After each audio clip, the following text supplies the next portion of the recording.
Hello, good afternoon and welcome to the Pulse. Happy New Year, and it's my singular honor to welcome you to our show today. We're live on DSTV channel 421, GoTV channel 125 and around the world on myjoyonline.com. The news is live across all our social media handles as well. We're JoyNews on TV. Coming up this afternoon, government condemns assault on class media group journalists, promising firm action against what it describes as rogue elements of the Ghana National Fire Service involved in the attack.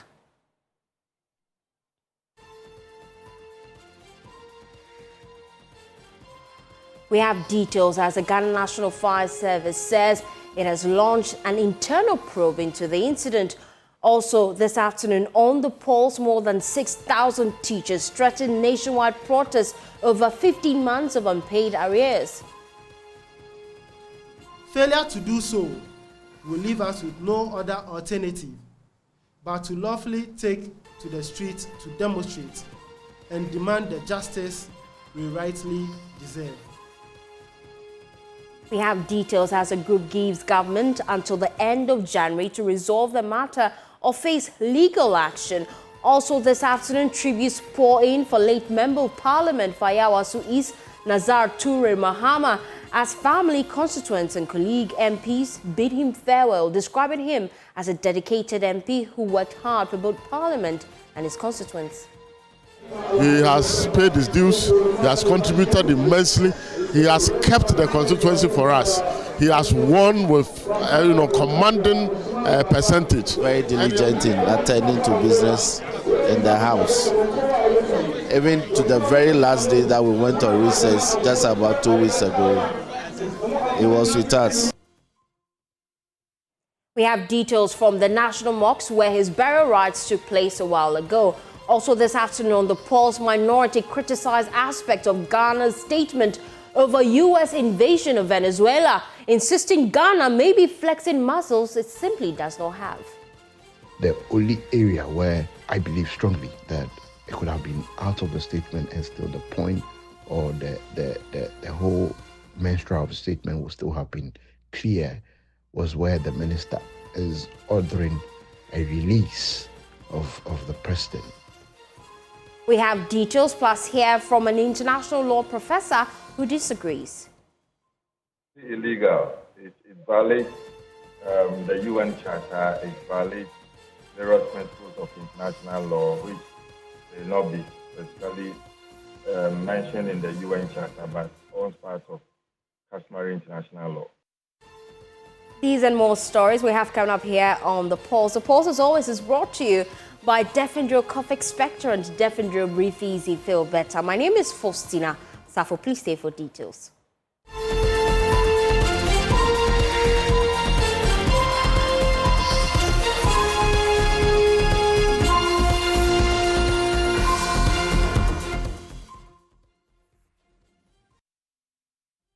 Thanks for staying with us here on The Pulse. Well, this afternoon, government has strongly condemned the assault on a Class FM journalist who was covering a fire outbreak at Kasoa Market.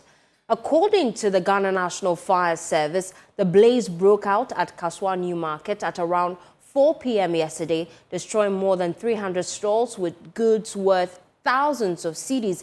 The attack reportedly occurred while the journalist was filming a heated confrontation between firefighters and traders at the market in the aftermath of the inferno. Now, we'll hear from government shortly, but first, on your screens now are some scenes from that confrontation that led to the assault on the Class FM journalist.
But the Ghana National Fire Service has been clarifying the matter in a statement issued earlier. The service said it has yet to really identify this officer involved, and as investigations into the incidents has been launched, they hope to provide us with details shortly. That detail of that statement that they put out earlier is coming up on your screens right now, and it states that the Ghana National Fire Service has taken note of a viral video circulating on social media which allegedly shows some yet to be identified fire service personnel assaulting a civilian whose identity has not been established. The service confirms that the alleged assault of a journalist is under police investigations and that the Ghana National Fire Service will fully cooperate to establish the facts. They go on to state in the statements that the video captures an altercation between firefighters and a suspected thief who had earlier attacked firefighters along with a group of accomplices at the fire scene.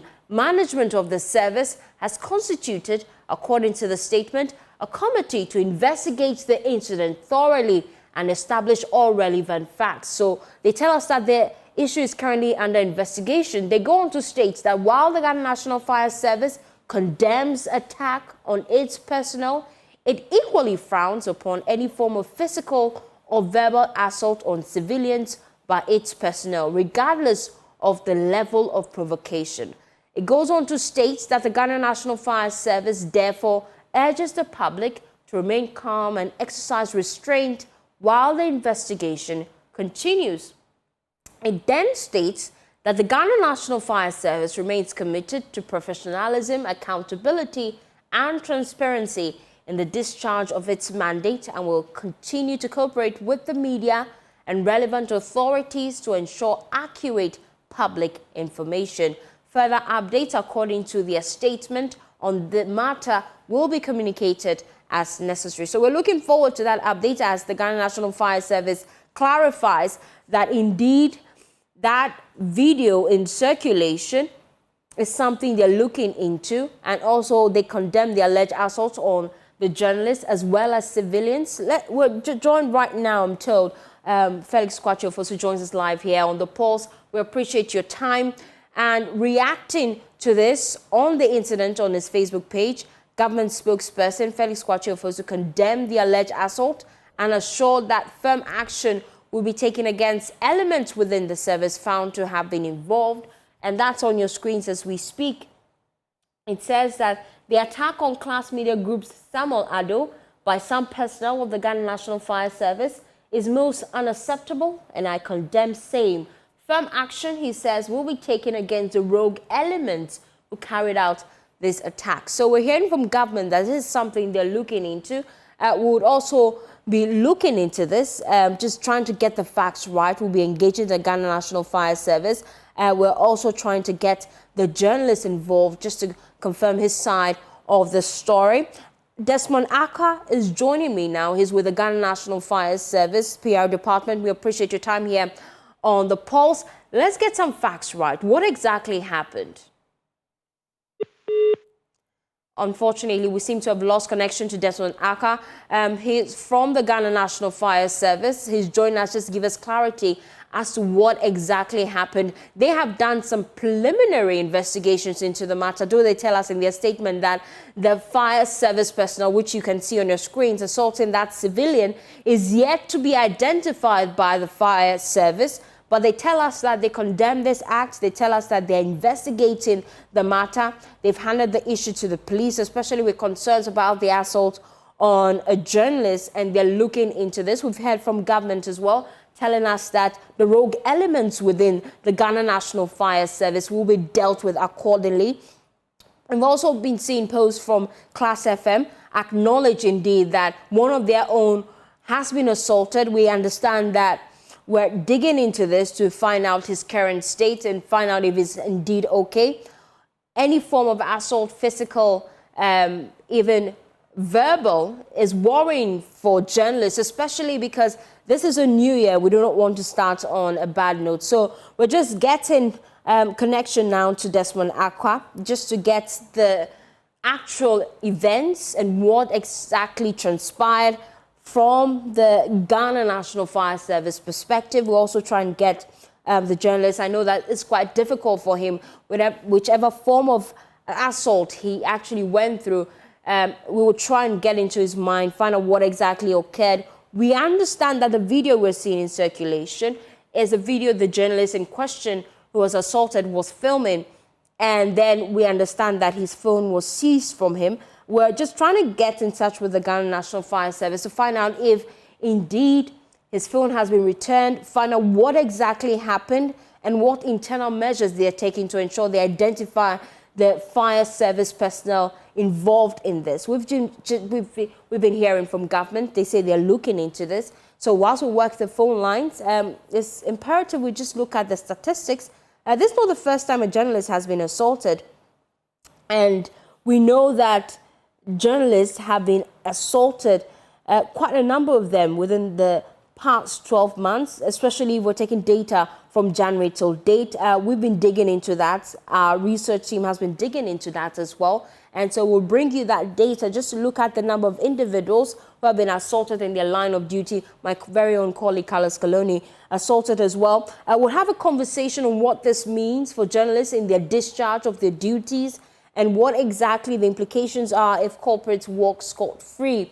But whilst we work on getting the Ghana National Fire Service, let's just look at one incident that actually sparked all of this, which is the inferno at Kasoa New Market.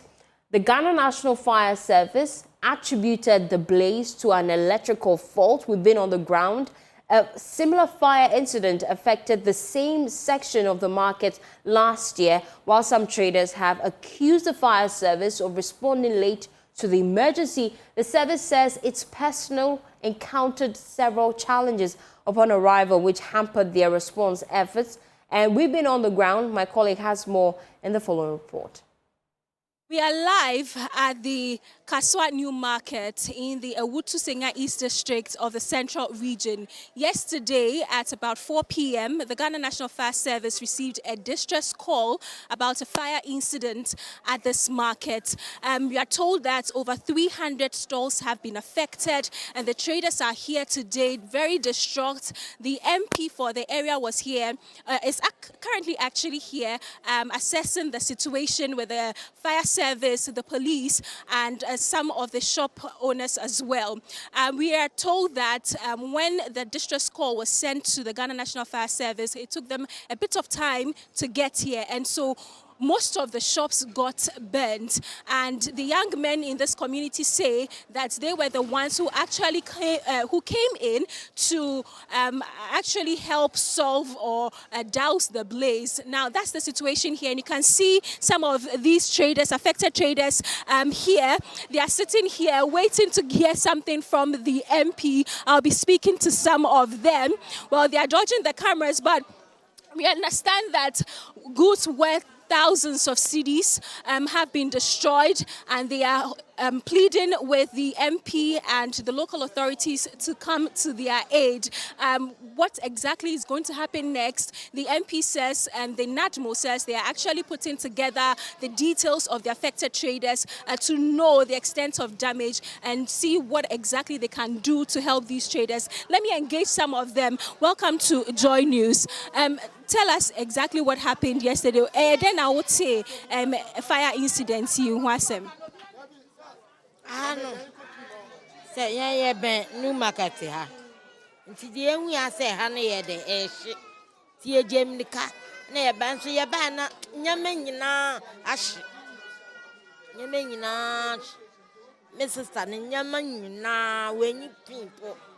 Eh, no, my baby. I want Yama.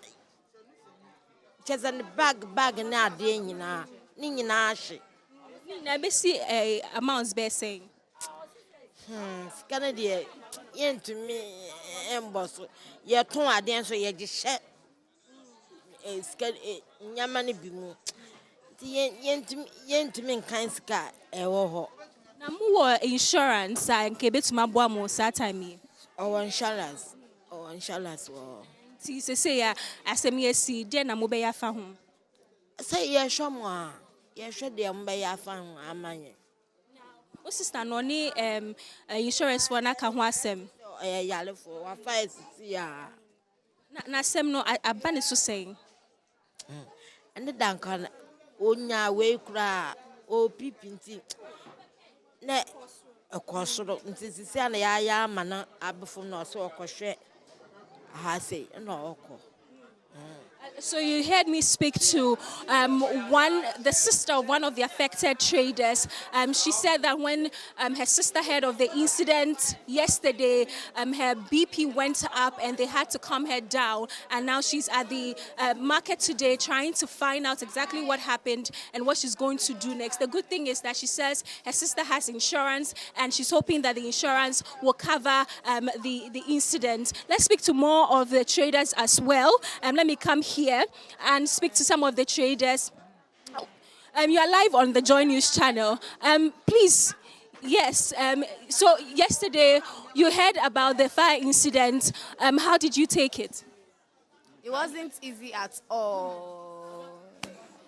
I was still in doubt until I got here. And when I got here, I didn't even know what to say. I couldn't cry because it was too much for me. It is finished. What goods do you have in your shop? I have rubbers, tissues, pack, ropes, sponge, socks, handkerchiefs, a lot. Yeah. So what are you going to do about it now? For now, you don't know what to do. Yeah. We have nothing to do. For now, we don't know. So we are still looking up to the government. Yeah. We understand that the traders met the Queen Mother, and were you at that meeting? And what did the Queen Mother tell you? I wasn't here when the Queen Mother came, so I can't say anything about that. Do you have any plans of starting again? What are you going to do exactly? Yeah, we are going to start again. Yeah. This is not the end of it, so we are going to start again. We are going to start again. Hello, are you also a shop owner here? My mom owns a shop here, so like. Well, we now have Desmond Aka with us here on the Pulse. We appreciate your time. We just want to get the facts right. Based on your initial briefing, what exactly happened on the ground? Well, so let me say a very good afternoon to your cherished viewers. And first of all, extend our heartfelt to the affected traders who have lost their work. It's quite unfortunate that, especially this time of year, we record market fires, particularly those involved in makeshift markets where there is a heavy congestion, there is no proper segregation of waste. Most of the escape routes or alleys have been taken over by structures or work of these traders. And yesterday, for instance, we had struggled to even access a functional fire, a single fire hydrant within the space. And we had to travel long distances to get water to deal with this particular fire. Stay there with me, Desmond. I understand that you faced challenges getting to the location and you had to pull fire tenders from different locations here in Accra. Walk us through the process, because one of the main concerns raised by residents was that your response was very late. My dear sister, the issue is that there's always the difference between time fire was discovered and time let's say the fire call was placed to our end. And if it delayed, when you discover a fire and you delay in calling us on time, this is what it leads to. So they called us at 4:50 p.m. and we got there at 4:58. It took us just 8 minutes. Ordinarily, from Kasoa to the new market area, it should have taken us about 15 minutes. But we used 8 minutes to get there, meaning that the fire started way earlier than it was reported to us. And therefore, that is why we always advocate and advise the general public to call us on time, because we have made it known that we are not everywhere. And therefore, if you don't call us on time, within the first 5 minutes of any fire development, when we don't intervene and then we don't use the right kind of intervention, then it means that the fire will get out of hand. So we met the fire at its advanced stage. That is, it has already escalated and it has extended beyond what is within reasonable, let's say, spread for us to be able to contain. So we spent not less than 5 hours to totally extinguish this particular fire. And in the course of doing that, you know, the usual thing, they would just throng the place, they would want to steal people's work, they would want to kind of take charge of the host and all that. And we did not allow people to do that. Stay there with me, because we want to understand the altercation we are seeing on television and on circulation on all social media handles between fire service personnel and civilians. Based on the internal briefing, you tell us you haven't identified the individuals involved. Based on the internal briefing, what exactly transpired? Well, so what led to the vacation was that yesterday night, during the firefighting effort, this group of people came around just to have the field day to go and steal some of the affected traders' work. And the firefighters didn't allow them. So on about 5 different occasions, they had to call in the police to come and arrest some of them. So those who escaped the arrest of the police thought that the firefighters had denied them an opportunity to cash in on the unbent work of the traders. And therefore, they felt they could organize themselves and come back to assault them. So during the process of the altercation, they managed to get one. And then in the process, a journalist wanted to film, but they took the phone and then handed him over to the police. So as we speak, the matter has been reported to the police station. Stay there, because that's the area of concern for most people. Yeah. Why was his phone taken, and who took his phone? Right. So let me take this opportunity to educate Ghanaians. You know, many a times we try to tell civilians and even the public who throng emergency things. Within the hot zone, we are supposed to maintain a minimum distance of about 20 to about 35 meters from the hot zone. So our men prevented the filming such that should there be any secondary explosion, or should there be any other secondary, fire erupting from the hot zone, that would have saved those people there. But we don't justify any form of attack. But what does that have to do really with the phone of the journalist? If you want to secure the area, you could have warded off the civilians and even the journalists.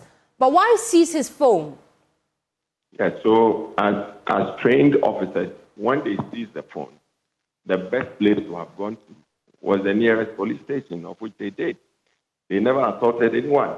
And as I speak with you, we understand the phone has already been handed over to the journalist. But why exactly was it seized in the first place? That's where I want, based on your initial briefing, why did they deem it fit to take the phone of a journalist on the ground doing his job?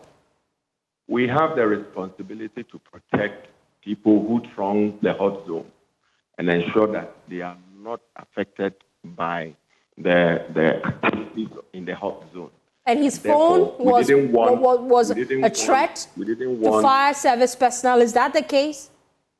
We didn't want anybody to be affected. You know, for a fire scene of this magnitude, the hot zone becomes a security zone. It also becomes a safe zone that we need to protect that area.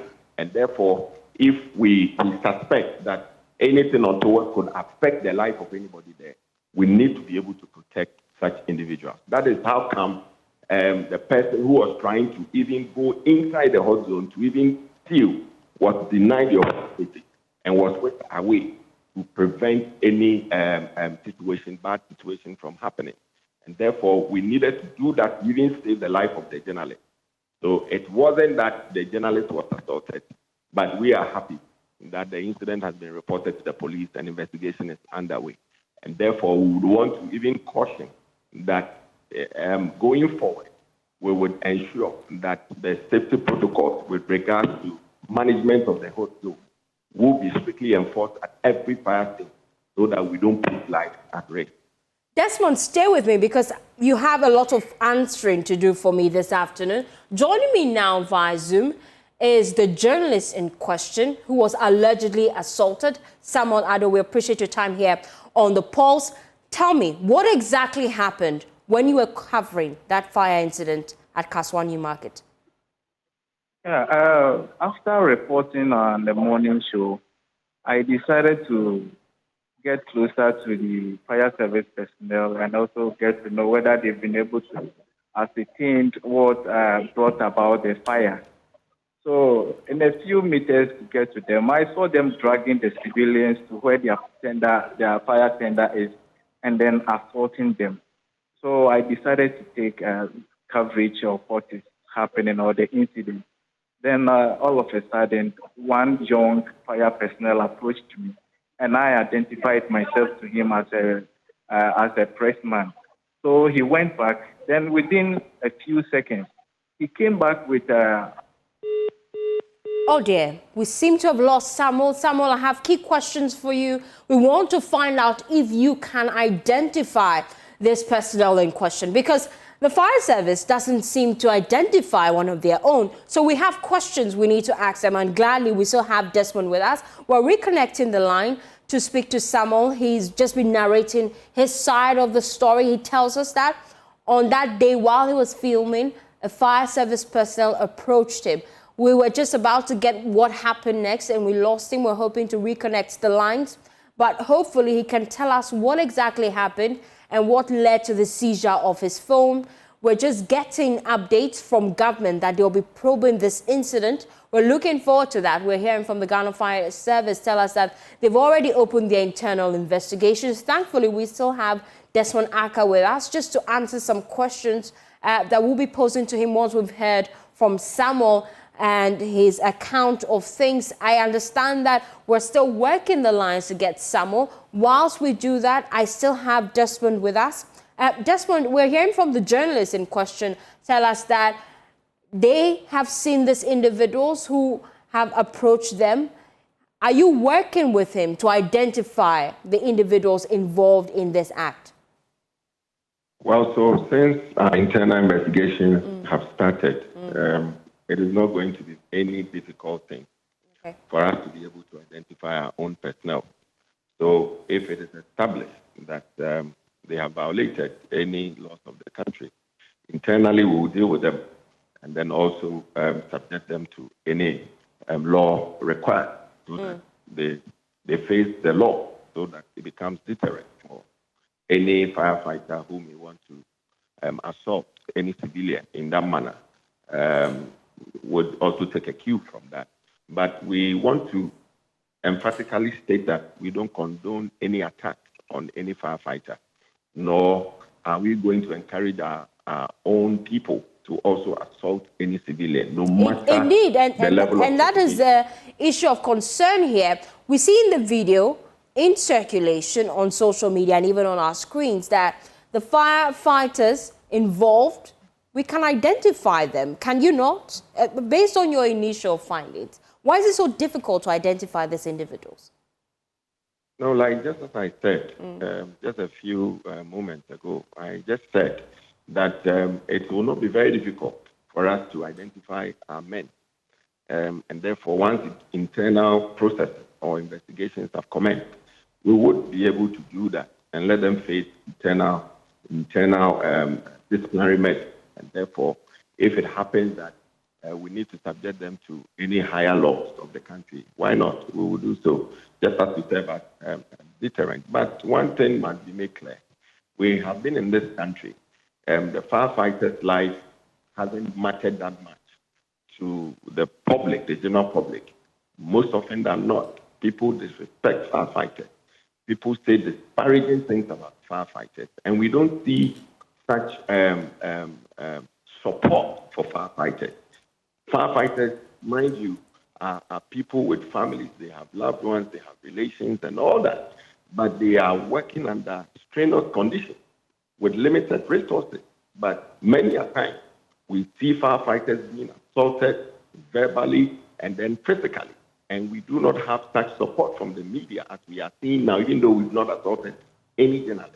And we are happy that the matter has been formally reported to the police. You say you have not assaulted any journalist, but the journalist in question says otherwise. But I'm sure once this is subjected to an internal probe, we would get to find out what exactly happened. You agree with me that two wrongs do not make a right? You agree with me? You agree with me? My sister, even the video that we are seeing, it is just a portion. It is just a portion of the video that we are seeing. What might have triggered the firefighters to even discipline the civilians, we are yet to know. And I am happy that investigations have begun. And I'm going to follow this investigation to the latter and ensure that the full facts on this particular incident will be made available so that at least we position the firefighter at its rightful position, where the firefighter will be adequately resourced, will be respected, and will be allowed to do his work without any provocation.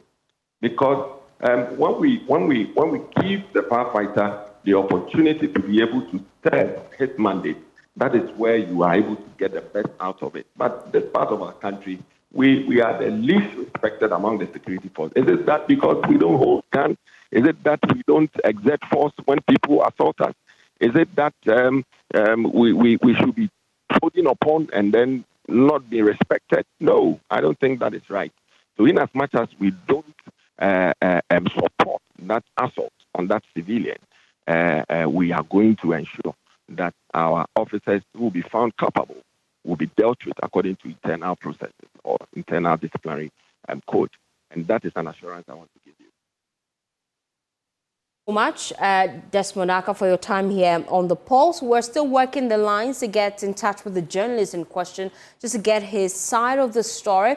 He was just narrating his ordeal to us before we lost connection to him. But it's imperative that we look at this holistically. Here at JoyNews, we've been doing some digging. The number of assaults on journalists, and some of them unresolved up till date. What is that telling? What are the implications if we look on whilst incidences like this continue to happen? We'll have that conversation shortly, but join me now on the Zoom is a member of the minority, member of parliament for Abuakwa South. I can see on our screens, we just took that off. If my director could put that back on, just the data we've been digging internally, just looking at the number of assaults on journalists.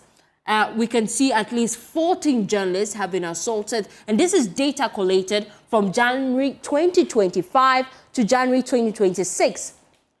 Some names there, including my own very own colleague there, Carlos Kaloni, which we'll get into that shortly. But I can see Stephen Owusu assaulted by fans during the GPL match. He's head of the media for Asante Kotoko. I can see here Kofi of Yoruba Radio and TV. He was attacked during the Council of State elections. We also have Kasoa Mensa attacked during Council of State election. He works with Lawson TV. These are events just narrating the ordeals of journalists. And like I told you, our very own here, Lateef Idrisu, assaulted while covering protests at Yoko. We are yet to hear responses from that, yet to see official sanctions. And that is why we're condemning this act here at JoyNews, because it's a touch one, touch all policy we operate as journalists. We've also seen attack during the Ablikma North rerun, which we're yet to see any official prosecution. Kwabna Ejikum of GH1 TV was assaulted during the Ablikma North rerun. Salome Mate, also of the multimedia group, attacked during that incident. It was a sight to behold, really, just seeing on camera how journalists was assaulted during the Ablikma rerun and nothing done till date. This is unacceptable. My colleague, Carlos Coloni, he was attacked while reporting on a demolition. Nothing has been done yet. No compensation yet. We're just looking on, waiting for the next journalist to be assaulted. Is that what we're saying? We also, based on our data we have, Kwame Esel of Onua FM, who was allegedly assaulted while covering a mining site issue. Also Samuel Ado of Class Media Group.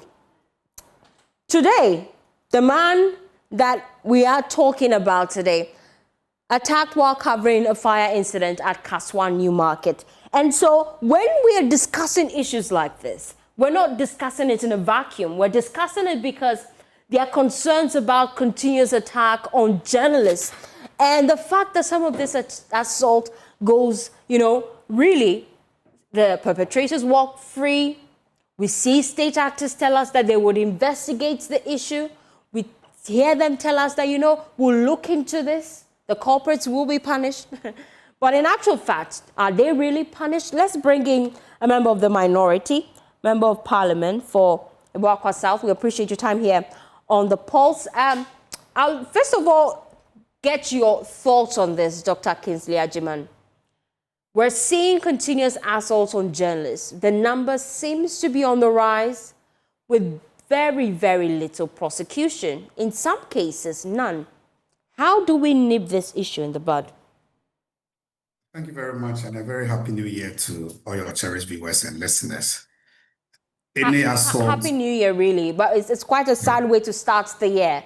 Sure. Any assault on any professional body, to anybody, it's not a proper thing. It's quite troubling, the incidents of attack of various professionals.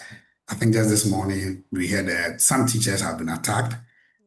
This morning, too, some journalists have been attacked. So Ghanaians have been attacked left, right, center.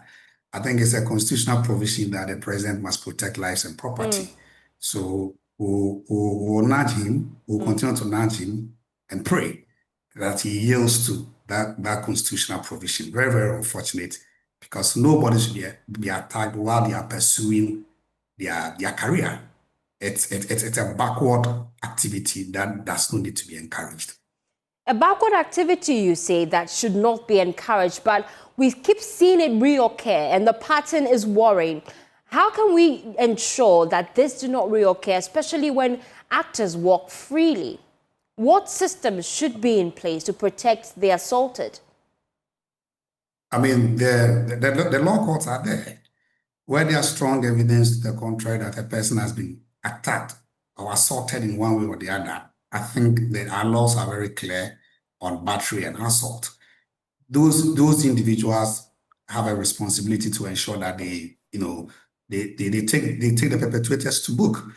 I mean, it is not good enough for us to sit on open media or radio or TV. We'll run the commentary, but the ultimate responsibility lies on the person that has been attacked. We have a legal aid board. If the persons who have been attacked need some form of legal assistance, I'm sure they can resort to the legal aid, or there'll be high-spirited Ghanaians who can offer such services on pro bono. So it's about how time individuals who have been attacked take their perpetrators to court, because that is the only way that we can nip this thing in the bud. They say that the wheel of justice seems to grind slowly in our part of the world. Is the legal route actually working for us? But that is what we have signed up to. It is better than brutality. I mean, democracy, no matter its concomitant slowness or in adjudicating cases, it is by far the surest way to go. We can't have otherwise. And let's look at one of the key issues, the most recent one, the fire outbreak at Kasoa New Market. It's not the first time we have heard of fire outbreaks. And I'm asking this question because I know that you have your background in insurance as well. One of the key concerns that were raised by residents in that market was the slow pace of response of the fire service. But the fire service, in its defense, said access to the place was quite difficult. How do we deal with market fires, especially when we have challenges accessing the place? I mean, we have come out with a lot of suggestions. A year by this time, we were battling with the Cantamanto fire. I was very vociferous on the issue that government should not allow the individuals to reconstruct the market, because it has never been the responsibility of individuals to construct markets. It is always the responsibility of the local government to construct markets. I even went further to file a question in Parliament, but as usual, the resetting agenda was the usual rhetoric. I went further to even file a question to the Minister of Interior on implementation status of the compulsory insurance that allows for commercial places to be insured. Again, resetting meant rhetoric. They came red responses that has been given by the technocrats. But you see, Sarah, we can't continue to do the same thing and expect different results. Yes, the nature of construction, the materials that have been used in construction are not insurable. So many properties are at risk. So many lives are at risk. That's for the concomitant issues of firefighting. If you can prevent, why don't you prevent it? We have built markets of wooden structures, roofing sheets, electrical engineering.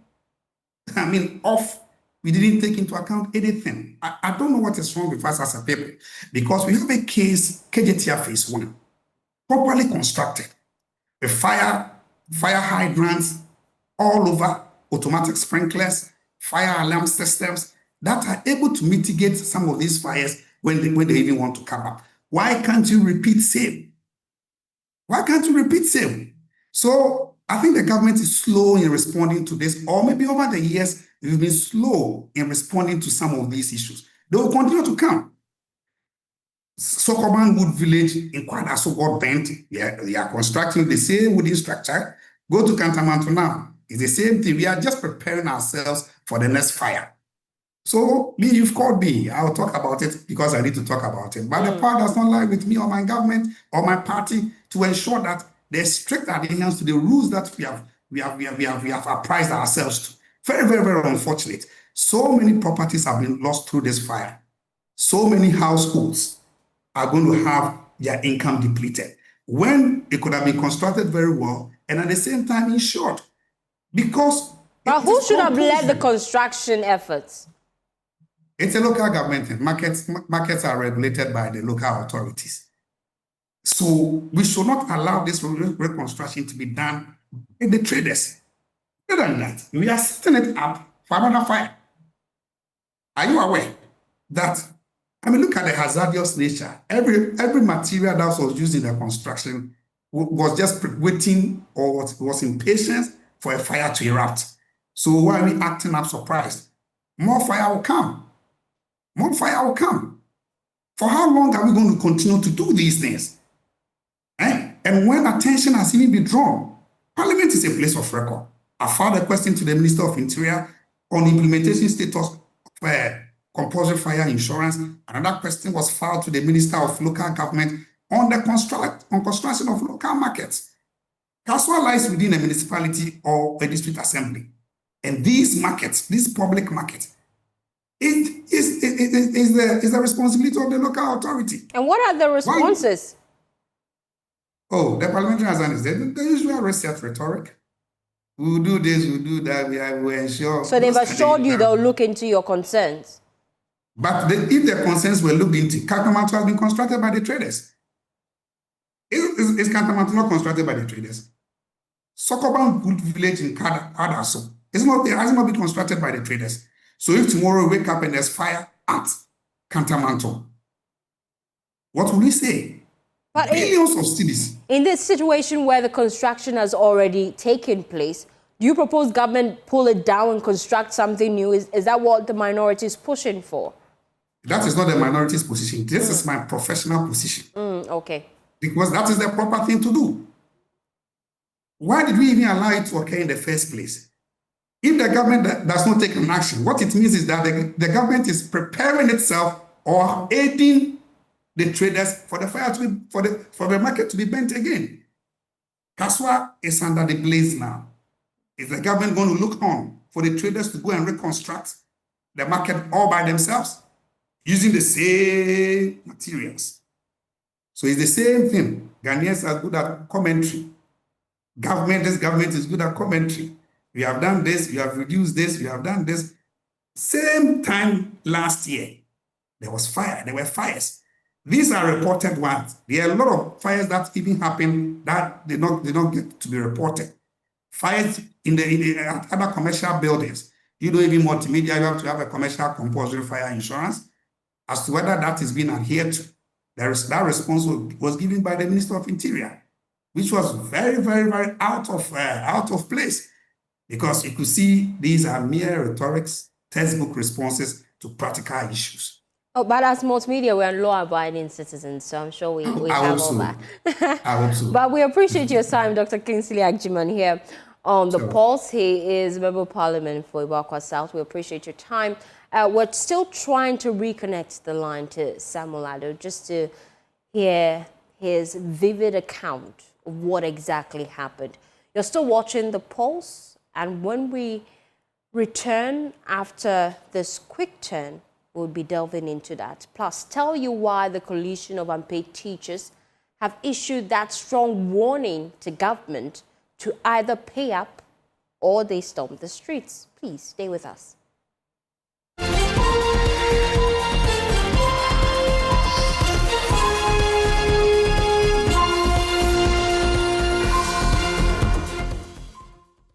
Thanks for staying with us here on The Pulse. To other stories now, the coalition of unpaid teachers have issued a strong warning to government to immediately clear outstanding salary arrears or risk nationwide protests despite a series of demonstrations held throughout 2025. The group says more than 6,000 teachers across the country continue to suffer severe financial hardship. They attribute the situation to administrative delays and the failure of the Ghana Education Service to issue the required staff identification cards. According to the coalition, many affected teachers have reported to posts for between 10 to 15 months and have been but have been paid for only 2 months of work. While speaking at a news conference in Accra, the lead convener of the coalition, Enoch Paul Ativo, said the group would be left with no option but to embark on a nationwide demonstration if the government fails to address their concerns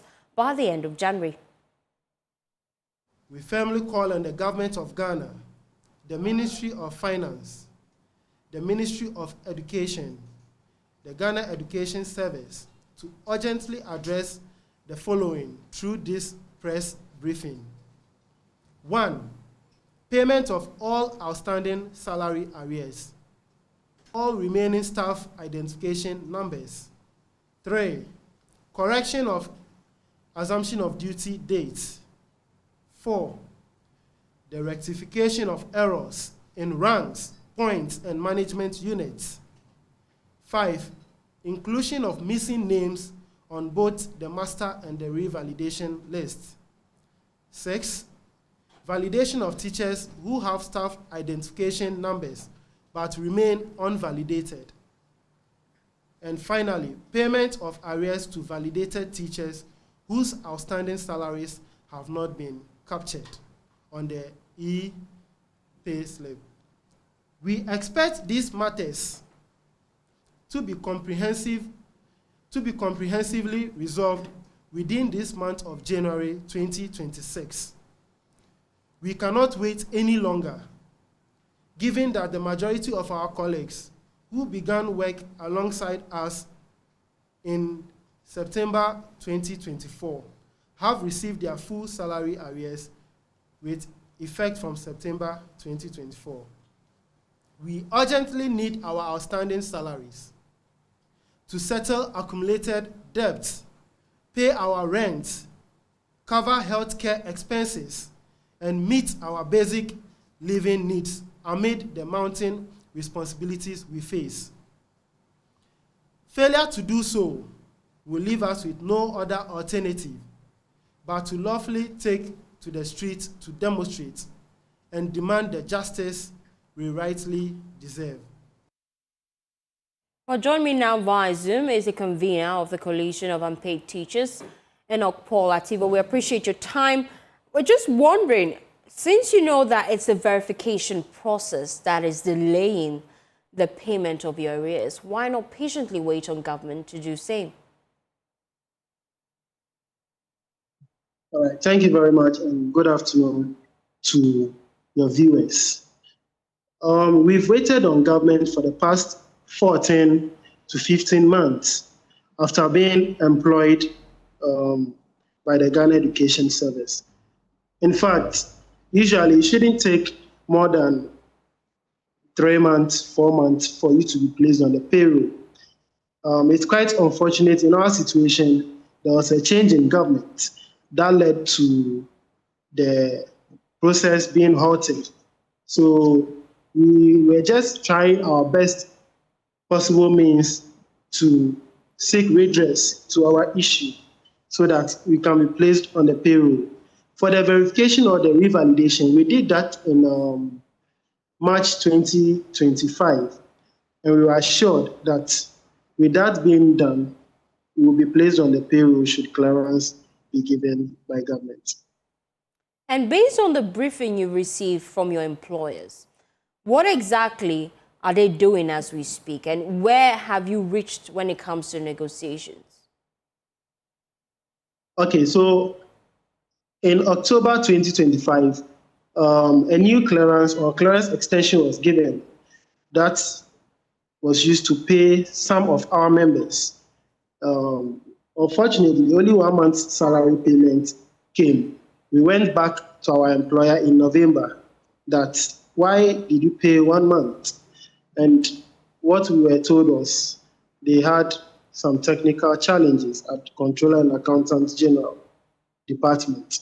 So we should wait. The arrears will be paid in December. As we speak, December came, only 1 month was paid. And even with that, not everybody got it. The rest do not have staff IDs, or some do have staff IDs, but have not gotten their salaries. So we have about 3 categories of people currently. That is those who have staff IDs and have received either 1 month or 2 months salary. Then those who have staff IDs but have not received anything at all. And then those who do not have staff IDs at all. So these are the 3 groups that we have now, or issues that we are facing now. You have threatened to head to court should government fail to fulfill their commitment by the end of January. What kind of legal redress will you be seeking when you go to court? Thank you very much. We are living in a country where the labor laws are active and they are at work. So the legal redress we seek will be in accordance to the labor laws of Ghana, which we would rightfully seek the necessary consultation. Now, the High Court of Ghana or the National Labour Commission are responsible for settling labor disputes amongst employers and their employees. So when we feel that our employer, which is the Ghana Education Service, is treating us unfairly, we would take to these institutions, which is the National Labour Commission and the High Court of Ghana, to seek legal redress to our issue. Thank you so much, Enoch, for your time here on The Pulse. As convener Coalition of Unpaid Teachers, we appreciate your company. Away from that, President Mahama has assured teachers that his government will review the single spine pay policy and address their concerns. He also said that issues related to the 3-tier pension scheme will be looked into. The assurances were given at the 54th National Delegates Congress of the National Association of Teachers held at UPSA. We'll hear from the president in a moment, but first, the Ghana National Association of Teachers, they are demanding an immediate review of the single spine pay policy. President of the association, Reverend Isaac Owusu, stressed the need for urgent pension reforms to safeguard the welfare of teachers. Let's listen. Your Excellency, first and foremost, I would like to acknowledge the commendable efforts your government through the Ministry of Education in supporting the education sector. The recent initiative aimed at improving infrastructure in our schools, the plans to recruit over 50,000 teachers this year, your commitment in making sure that the Teacher Dabre accommodation project for teachers in Ghana comes to fruition. Your Excellency, your quest to bring back tax waivers on vehicles and motorbikes for teachers in Ghana. Your Excellency, your readiness to implement the deprived area allowance for teachers in Ghana this year, 2026. Your Excellency, we equally appreciate your directive to allow teachers who are on the rank of deputy director for the past 10 years or more, who were stagnated, to be given automatic promotion to the rank of Director 2 and Director 2 to Director 1, respectively. We are grateful. Your Excellency, Chair, we recognize these strides and we appreciate the thought and resources being invested in our future.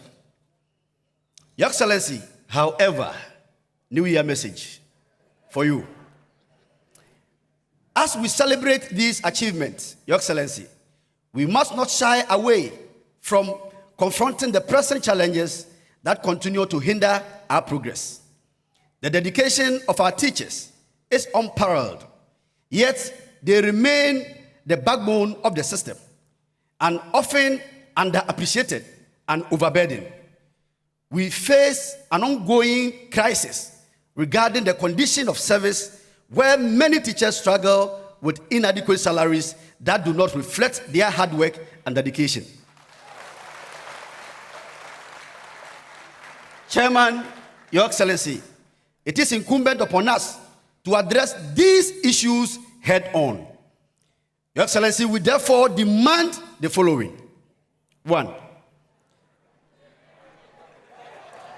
Your Excellency, you are with me, don't worry.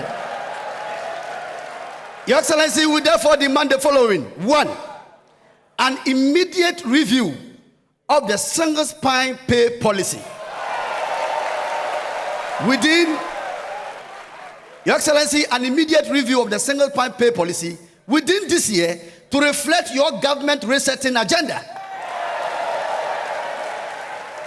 We are resetting Ghana, and so the pay policy must reflect the resetting agenda. It is essential that we advocate for improved salaries and benefits that recognize critical role teachers play in shaping our society. Urgent need for pensions reform. Your Excellency, the current state of the 3-tier pension scheme is making the Ghanaian workers worse off, consequently resulting in premature death of pensioners and hence the tag Kofi pension. Chairman, Your Excellency, a teacher who works for over 40 years cannot boast of even 500,000 Ghana cedis as his or her lump sum. He also declared zero tolerance for the assault or brutalization of teachers. He warned that teachers would not hesitate to shut down schools if such attacks persist. Which is not good. Number 4, Your Excellency,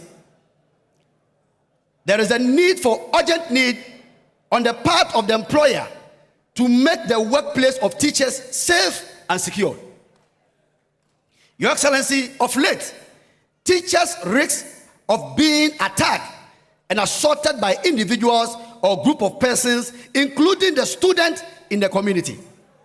And recent example, Your Excellency, a recent example is the shooting incident that occurred in the Garu district of the Upper East region.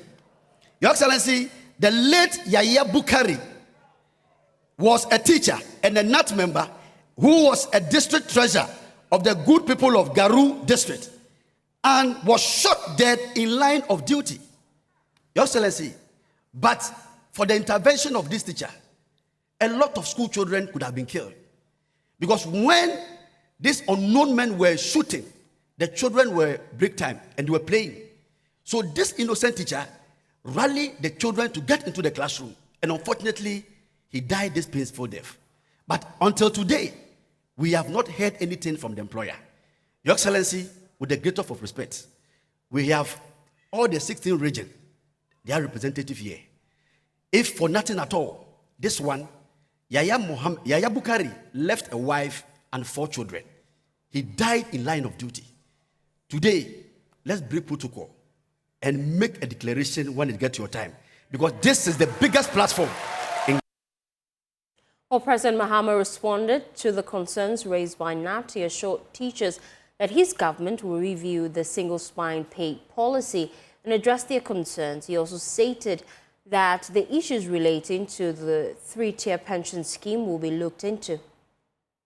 We're not going to accept it. We'll negotiate with the new government. And so it took quite a while for the negotiations to take place. But eventually, we managed to get a spine that was working. It was not exactly straight, a bit crooked, but at least everybody got something, you know. And so we started paying the arrears and all that, and we managed to get through all that before we left office in 2016. Since then, a few things have happened. The spine is very crooked now, and everybody is unhappy. Everybody is unhappy with the spine. And so, of course, TUC raised it with us and asked if we could look at the whole salary structure again. And I can say that we're very willing to do that so that we're able to remunerate people better so that they can give off their best in terms of what we ask them to do. A few years ago, we did a new pension reform. Everybody was happy, tier 2, tier 3. It looks like the time has come for us to look at it again. And so again, TUC, as the leader of organized labor, raised it with us. And I told Comrade Joshua and his team that we're prepared to put together a working team to look at the whole pension reform and come up with some suggestions and see how we can improve it so that everybody is happy and feels secure going into retirement. Still on education, the Ghana Tertiary Education Commission has asked that the management of the University of Ghana reverse any recent fee increases or / dues for the 2025 academic year immediately. According to GTEC, publicly funded universities cannot review student fees without adhering to proper procedures, including seeking parliamentary approval as mandated by law. Now, according to the university, according to GTEC, the university has also been asked to credit all continuing students who have overpaid compared to last academic year fees for the next academic year. Again, the university is to refund the difference to final year students who have paid in excess of the fees for the last academic year and revert all dues, including SRC and GRASAC dues, to last academic year's rates, and in addition suspend any new fees such as the 75th anniversary dues and development levy, except for those that were already in place. Now, this was contained in a letter dated January 5, 2026, addressed to the Vice Chancellor of the University of Ghana.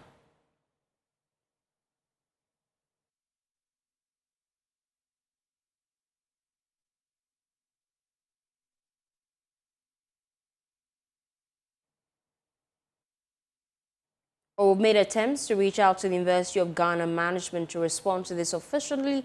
We have not been successful, but once we have them, we'll have that conversation here on the JoyNews channel. Away from that, the Ministry for Justice and the Attorney General's Department has inaugurated 3 ministerial advisory boards to provide strategic guidance on legal policy direction, national security priorities, and stakeholder engagement. The board is expected to offer independent counsel on legal policy reforms, operational strategies, and emerging justice and security challenges, while strengthening collaboration between the ministry, the Legal Aid Commission, and other key national institutions.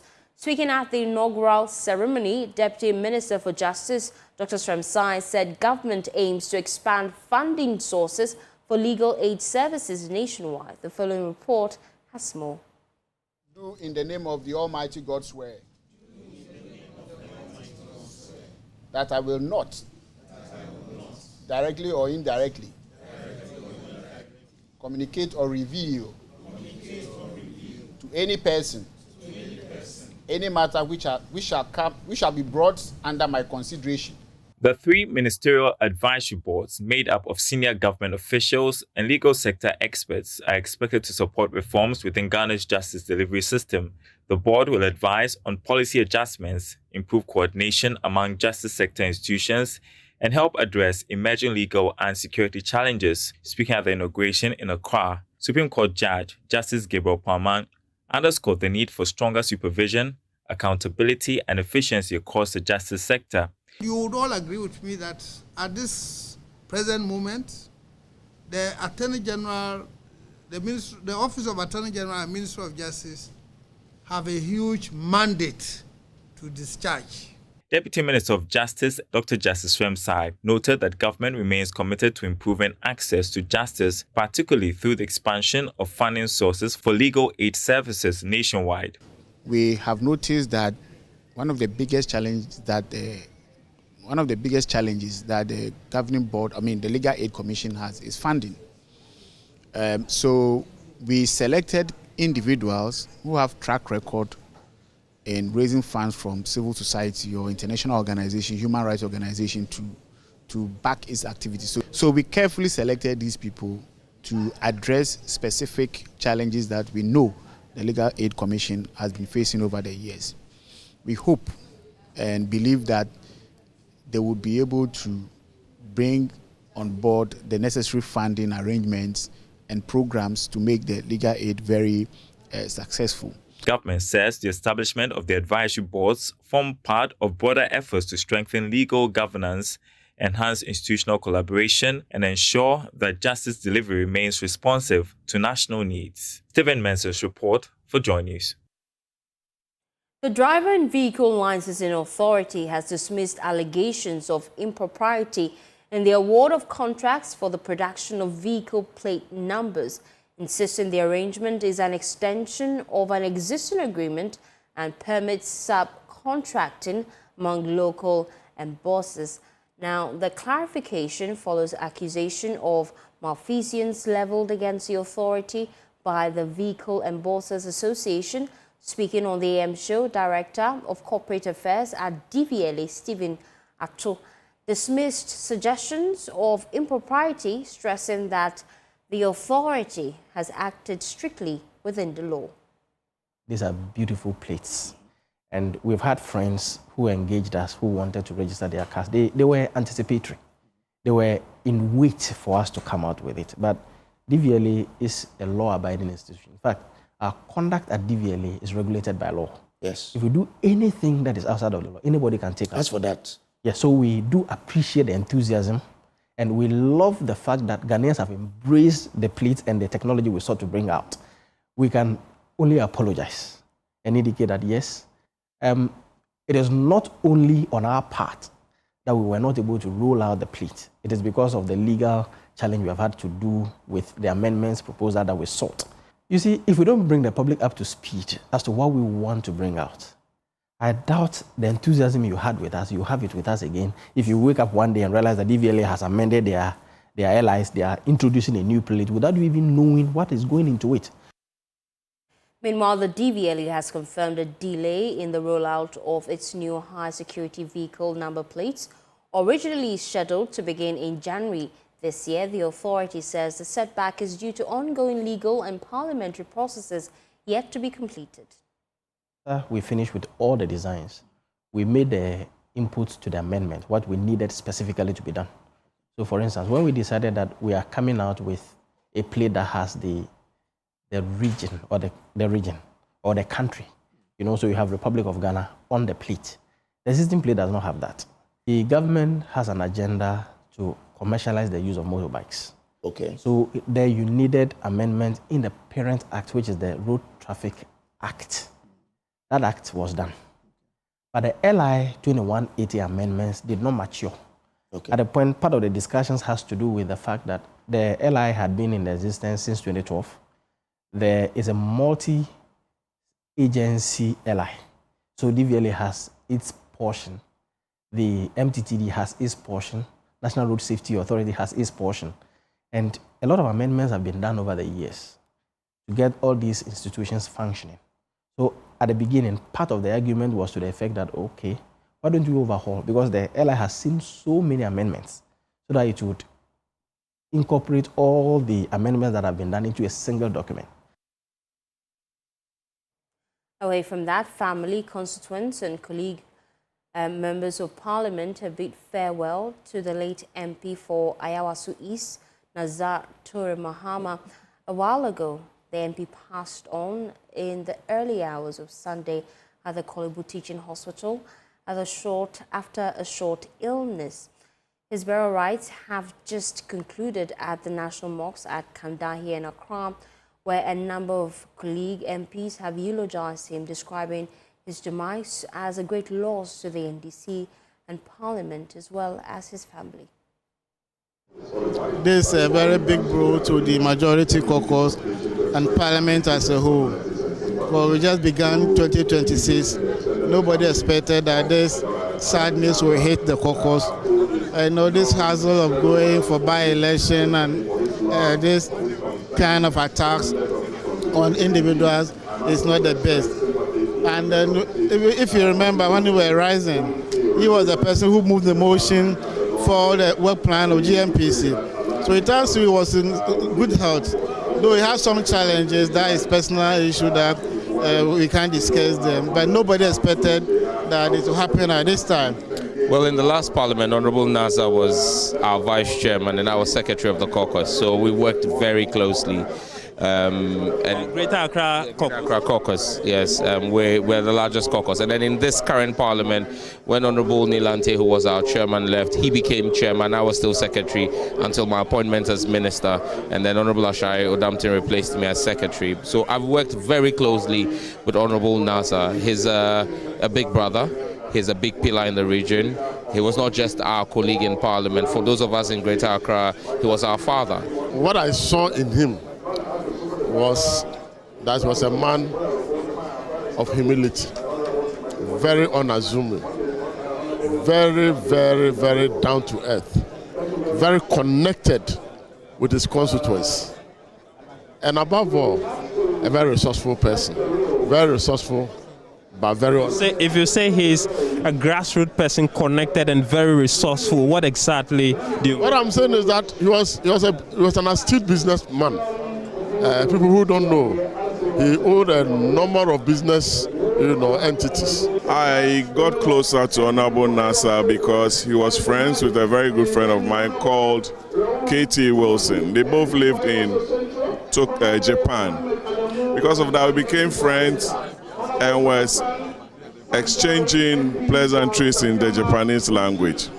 Secondly, I became friends with the wife when she contacted me to be representing their company. They used to do a lot of business in fuel, trading, a lot of gas station businesses. I've actually known him before he came to Parliament. We grew up together in Mamobi. We live in Mamobi together. So he was our senior brother. That's why those of us from Mamobi call him Mac Nazar. before he went to Mecca, he became Alhaji. One thing you can say about Honorable Nasser is his posture. He's an extremely calm person. He doesn't mingle in any unnecessaries. He's very focused, and he has a very good personal relationship. Beyond that, I have known him as the chair of the Greater Accra Caucus. So the Greater Accra Caucus is a combination of both MPP and NDC, and he's been very forthcoming. I mean, one of the times I remember asking what the regional minister is doing, because when the previous regional minister was there, he brought us together a lot. He said he had invited her to ensure that a meeting was called, and he came back to me to give me feedback. In fact, he even invited me to a subsequent meeting, but I was not available to attend. Anybody will tell you that Honorable Nasser was a very, very calm, respectful person.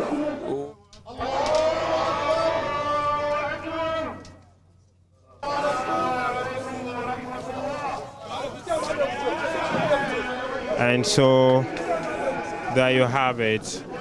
It's all said and done now. The prayers are done, and it's time to take the Honorable MP, late MP for the Ayawaso East constituency, to the final burial grounds in Medina here in Accra. The final Janatu prayers have been said, and to that signal, the very, very rather brief burial ceremonies. May his soul rest in peace. Well, let's head now to Parliament, because the minority has criticized the Ministry of Foreign Affairs over its recent statement on the U.S. invasion of Venezuela, during which its president, Nicolas Maduro, was captured. In a strongly worded statement, Ghana condemned the actions of the U.S. and demanded the immediate and unconditional release of the Venezuelan president and his wife. But the minority, while supporting the principle and the theme of the release, warned the country against flexing muscles it simply does not have. Here are details of that statement coming up on your screens now. That sparked all of this. It reads that the government of the Republic of Ghana is alarmed at the unilateral and unauthorized invasion of the Bolivarian Republic of Venezuela by the United States of America, and the subsequent abduction of President Nicolas Maduro and his wife. Goes on to state the time of the incident, and then it goes on to state that Ghana expresses strong reservation against the unilateral use of force and strongly deplores such acts that violates the Charter of the United Nations and international law, as well as the sovereignty, territorial integrity, and political independence of states. The Ghanaian government is keenly following the situation in Venezuela with great concern, and notes that such assaults on international law, attempts at occupation of foreign territories, and apparent external control of oil resources have extremely adverse implications. It goes on to state that Ghana also notes with deep concern statements by U.S. President Donald Trump that the U.S. will, quote, run Venezuela until such time as we can do a safe, proper, and judicious transition, and that U.S. large oil companies will be asked to go in.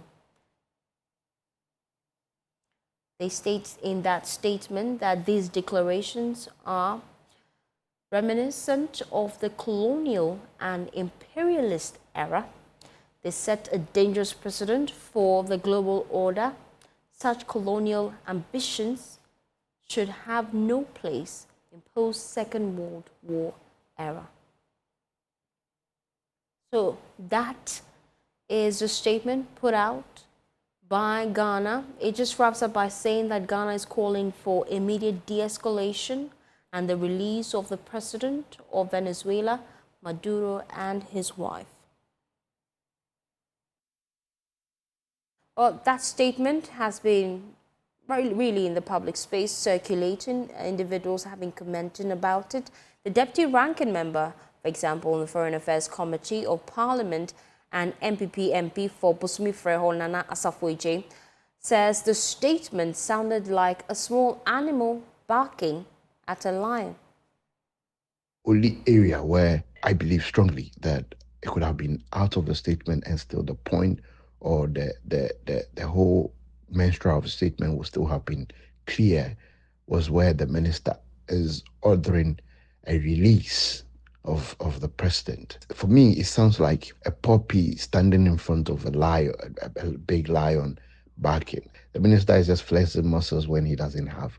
Ghana in itself, since the inception of the minister, has been under the whims and caprices of the U.S. I mean, the U.S. tells you what to do, the U.S. orders you around, the U.S. engage you to do what they want to do, and a whole lot. So you don't have that muscle, you don't have that capacity to order the U.S. to, disengage or order the U.S. to release the Venezuelan president. You don't have it. But see, the subject matter is something that we all must and should look at. The world order. The UN Charter. You see, the UN, the multinationals are the only institution that is still keeping the whole world together. And if there are some rules, some laws, some decisions that have been taken by everyone or that every country is abiding by, and some big nations like US, Russia, and other big nations wants to, override those provisions and do things their own way, it calls for a concern. We must be worried that should there be Tinubu in Nigeria, there's some issues happening about the killing of Christians and all that. So the US just move into Nigeria and pick up Tinubu. We will not be happy. It's not a good thing. The countries, let's say Putin gets up and moves straight into Ukraine and picks up Zelensky. It's something that we need to worry about. But Professor of International Law at the University of Ghana, Kasoa Market disagrees. He insists Ghana's condemnation of the U.S. conduct is in line with international laws. Ghana, as a member of the international community, did the right thing, and I commend the president for taking that bold initiative to come out and condemn the act. And the language is also diplomatic. It is not insulting or done in a manner as to violate the sovereignty of the U.S. in any way. So as a member of the UN, Ghana has the right to do that, and I commend the government for doing that. As to whether there may be any implications on the country, I think it's any act the UN against Ghana for responding to such a situation will also violate international law. But Ghana is saying that might is not right, and that what the US has done, somebody has to speak against it. A number of countries have been quiet. Even the EU have been dilly-dallying. They don't know clearly what to say against what has happened in Venezuela. But somebody has to come out boldly and speak against that. Well, Professor Market also described the action of the U.S. as a flagrant violation of international norms. It's really illegal. It violates the UN Charter. It violates various principles of international law, which may not be specifically mentioned in the UN Charter, but forms part of customary international law. Ghana is a member of the United Nations, and the United Nations Charter is clear that what the U.S. has done is in violation of the UN Charter because it constitutes aggression. It constitutes an armed attack on the sovereign state. And the president, the president who was captured, enjoys immunity as the head of state of a sovereign country. So the processes involved in having him captured and taken to the U.S. to face trial or on those narcotic charges have violently in violation of international law. Let's head now to Sene West, where the roads are not just bad, they are deplorable. Residents describe them as a blockade, strangling the local economy. My colleague Anna Sabit has more in the following report. It's your turn. Susare timi fa kwa ni nyina asai. Afe pesi so a ka bia so ntimi fam. Kwan no nyina tutu amana empo nipa kora wo nante no den so be nante. Yehu sa abare bia so abasa obeye kwan ya maye. This is not a remote path. This is a major road in the Sene West district, a lifeline now severed, crippling communities and choking livelihoods. The deplorable state of roads here is a national issue with local consequences. Economic activity is grinding to a halt, and the Member of Parliament for Sene West, Honorable Chumasi Ampofu, says the time for mere promises is over. Very, very deplorable. So, you see, the development is very slow or very low. Even motorbike, you find it difficult to go through. It's so sandy, so muddy during rain time, and the road sometimes, when it rains, you don't see the road, period. Because long time that we don't reshape the roads. So technically, it's not a road. We are beginning everything. So that's what I can say. The drip machines are already here, but often sit idle due to lack of funds for fuel and maintenance. The MP's donation is a local stopgap, but his bigger proposal is for a dedicated national fund. So as a member of parliament, I have to do what I have to do. I'll do my best. I know my funds are not much, but so far as the machines are here, we need to utilize the machines. But I think going forward, there should be funding for the machines, the drip machines, that can help, reshaping the roads. But as a start, I promised giving them 1 billion as the drip coordinator and his team to begin with. But palliative care is not enough for some arterial roads. The MP saved his strongest criticism for the abandonment of a critical project, the Atebu Kwame Danso Road. Our main road, Atebu Kwame Danso, is also major issue. Major issue. But I hope, now that we are in power, I believe that President will come to our aid. President himself has come here several times. When we were in power, the road was under construction. But when we left power and MPP came for 8 years, they didn't tackle the road. Close to the election that they brought contractor on the road, which we knew that it was an election road that they were going to do. And exactly that's what they did. So I'm going to push, and I'm still pushing. So that's what I can say. We are praying that we get a lot of support. From Sene West, the message is clear. The road to development is literally broken. And while the community-funded machine might begin the patchwork, what's ultimately required is a national commitment to follow through. Reporting for JoyNews, Anas Sabit, Kwame Danso. Well, that's how we wrap up the pulse. It's been a pleasure doing this with you. I look forward to seeing you tomorrow. I'm leaving you with sights and sounds from the Joy FM Party in the Pack with LTS. My name is Faustina Safa. Have a pleasant day as you enjoy the rest of our programs. Bye.